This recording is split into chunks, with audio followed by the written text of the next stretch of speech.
Welcome to a special edition of Writer's Block. As you can hear, I'm only a few cubicles away from Ryan LAVNER, so you're probably getting the feedback. I apologize for that, but we are all at the Players' Championship. He and I are sharing far too tight quarters. Ryan is dressed up, looking dapper, as always. Very nicely done there at Lab. There's a t-shirt on Sunday night, and now I'm wearing my floral print tie. Yes, the floral print tie was a big hit. Moving to the topics for this week, and I think you and I are both going to have the same ideas here. What was the biggest early week storyline from the Players' Championship?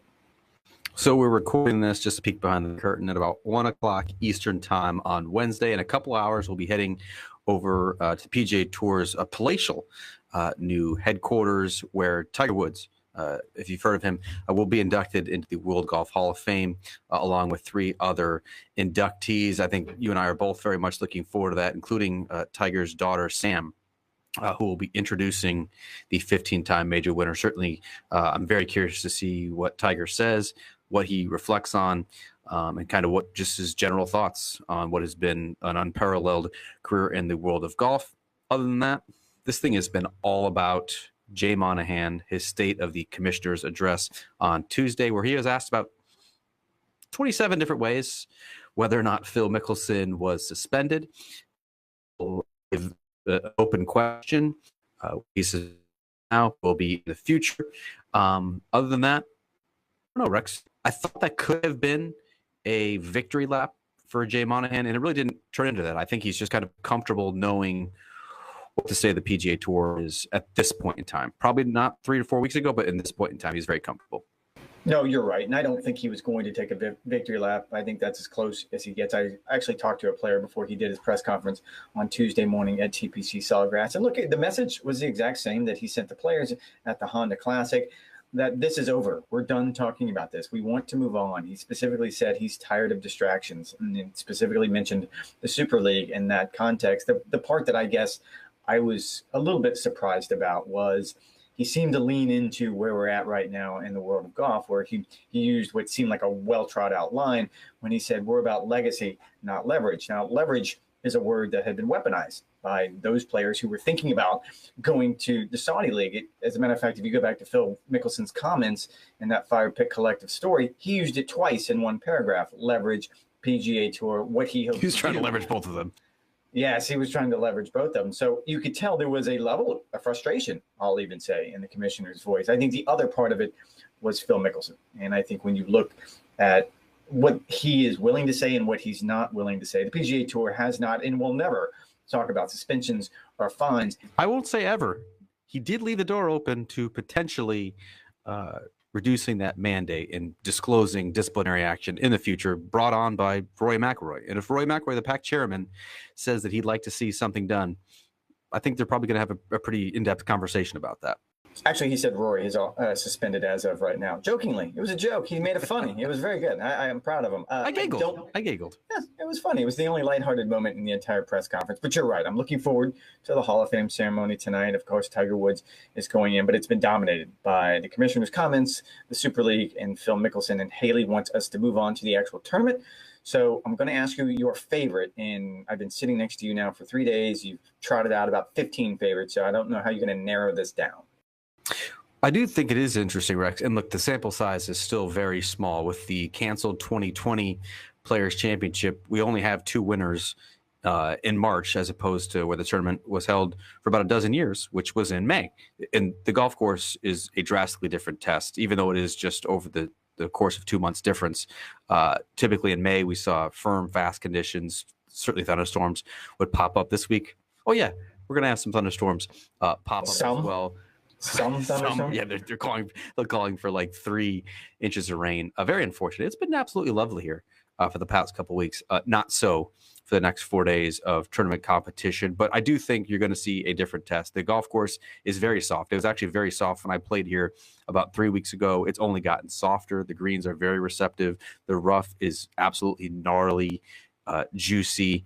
but the fairways are slower. And so I don't think you're going to have the scenario that you had last week at the Arnold Palmer Invitational, where a lot of players drives what they thought were good, ended up kind of trickling into the rough. And then from there, they're hacking out and basically just trying to get it into a greenside bunker and avoid some of that other tangled rough near the green. So I think scoring will be very good, at least until they turn the fans on over the weekend. And then it's just going to be a hellacious test of golf. You still didn't give me your favorite. Who's your favorite? Like, you rambled for 3 minutes and never gave me the favorite. For my favorite, well, so in that small sample size, we've had Rory McIlroy and Justin Thomas, two of the premier players on the PGA Tour. I do think that will continue, even though this is the deepest field in golf, even though we hear that anyone can win at this P-tie layout at TPC Sawgrass. I do think we will have that again. I do think Collin Morikawa is my favorite at this championship. He has another opportunity to get to world number one. We'll tackle that as a teaser in the rapid fire section. But Collin Morikawa, he's been playing terrific. Obviously, his iron play is among the best on the PGA Tour, and a very underrated scrambler as well, and a very improved putter. No, I like that, but I'm going to go with the guy that you mentioned, Rory McIlroy, because you're right. This is a small sample size when you look at what this event has been in March, and we really haven't gotten what the forecast calls for this week. I was talking with Billy Horschel. We will. We might. I don't know how the forecast works here. I think sometimes it's 50-50. It's not an exact science. I don't know if you knew that. It's not an exact science. I used to want to be a meteorologist. Before I wanted to be a golfer, I used to want to be a meteorologist. The point is since the move back to March, we haven't gotten those northwest winds that make the demanding holes really, really demanding. You immediately think of 17 and 18. It just makes what are very hard tee shots that much more difficult. But talking with Billy Horschel, you can make an argument that there's an entire generation of golfers right now who have never faced a true March Players Championship. And I think, according to the forecast, we're going to get that. Now, that's dry. I mean, I'm sorry, that's wet. That's a golf course that the long hitters are going to have an advantage on. And after what Rory did last week, at least in round one at Bay Hill, certainly the 8 over on the weekend wasn't great. 54 holes. I beat you to it. 8 over on the weekend certainly didn't have great edges to it, but I just think this feels like a Rory McIlroy week. All right, so we're going to flip the coin here and go with who's your sleeper. Please don't ramble for 3 points in 3 minutes and forget to give me your sleeper. So what's your definition of the sleeper? Because you and I always go back and forth on this. You tend to pick sleepers who are like the 8th ranked player in the world. What's outside the top 20? Outside the top 20. Okay, outside the top 20. I'll go with Adam Scott, former champion here at TPC Sawgrass, played well at Riviera, a golf course he's had success on previously. And look, his record outside of that win back in the early 2000s is very, he shows up each and every time. He has a type of game, certainly not going to get flustered if conditions turn, let's say they deteriorate over the weekend. And I kind of like what I've seen. He has the distraction of the Saudi Golf League proposal behind him. And I think Scotty, if sleeper outside the top 25, I think you could do worse. I like that. I'm not sure if the proposal of the Saudi Golf League is behind him or behind anyone else, but we'll go with it right now. I'm going to actually go with the first. I think it's simmering. It's simmering. It's a hibernation, let's call it. Yeah. I mean, I don't know that it's going to rear its ugly head anytime soon. I don't think it's distracting him as it potentially might have at the end of last year. How about that? Dustin Johnson was just in the media center, and you asked him specifically about that, and he gave you what is a decent answer for Dustin Johnson. When he said, "I don't know if it was a distraction, and maybe took me away from what I do best." If he doesn't know, then the answer is yes. Yes, so I'm going to go with that. I'm actually going to go with a first timer, which is weird. Normally in this situation, I wouldn't do that, but Cameron Young has been playing so well lately. There was a runner-up finish in Los Angeles where I think he showed a lot of people that he's a very, very special player. I'll go back to the conditions. I feel like he has that style of game that would suit in when it gets cold, when it gets windy, and it's going to be wet, and he's going to play long. So I like both of those combinations for Cameron Young. And I don't know the last time there was a first-time winner. Can you help me out with that one? Ooh, boy.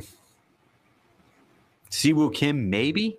I'd have to get fact-checked on that one. He's the only one that kind of potentially.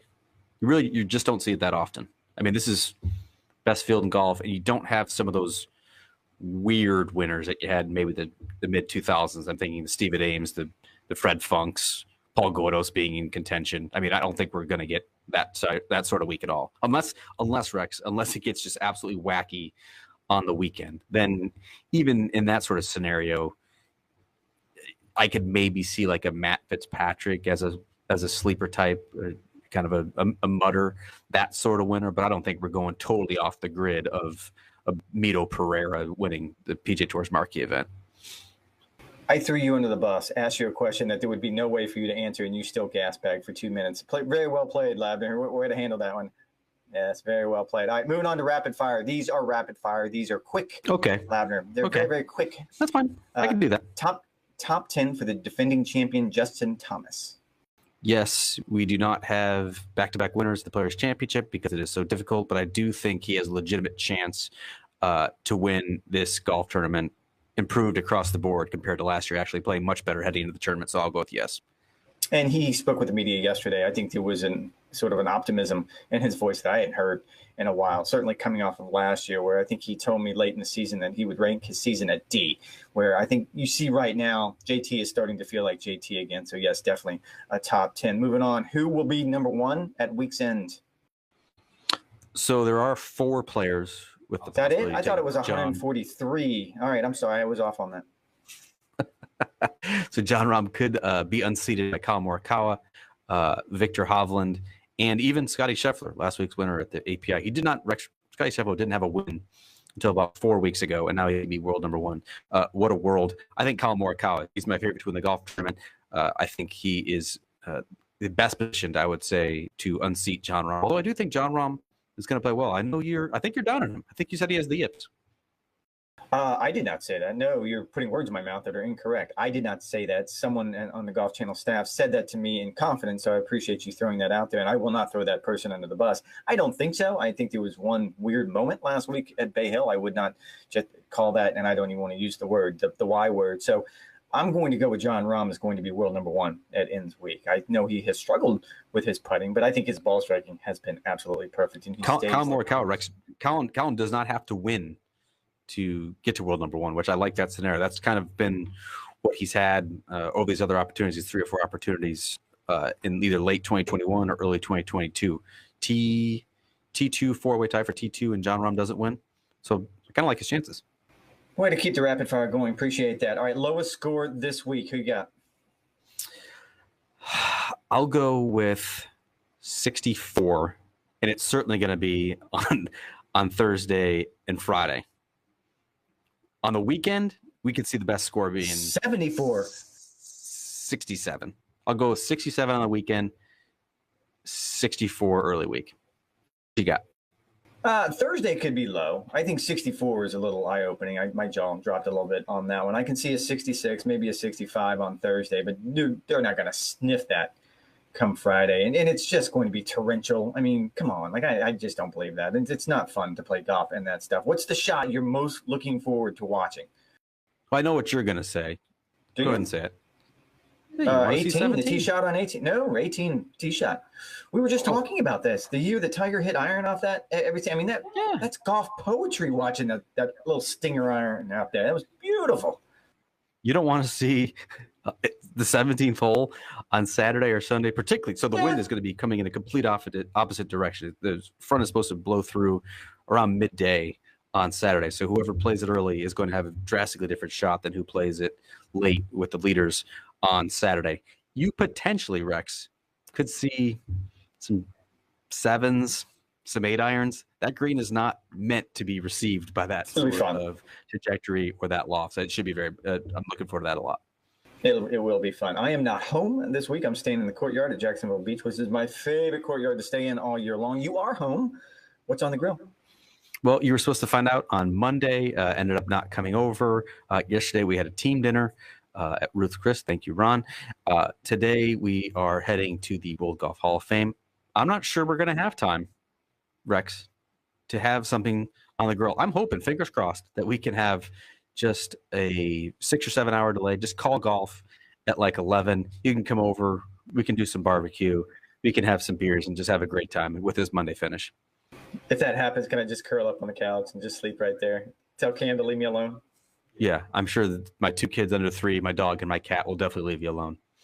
All right, that'll do it for this Writer's Block. Check us out. We'll be right back here on Sunday night to wrap up the final round at the Players' Championship.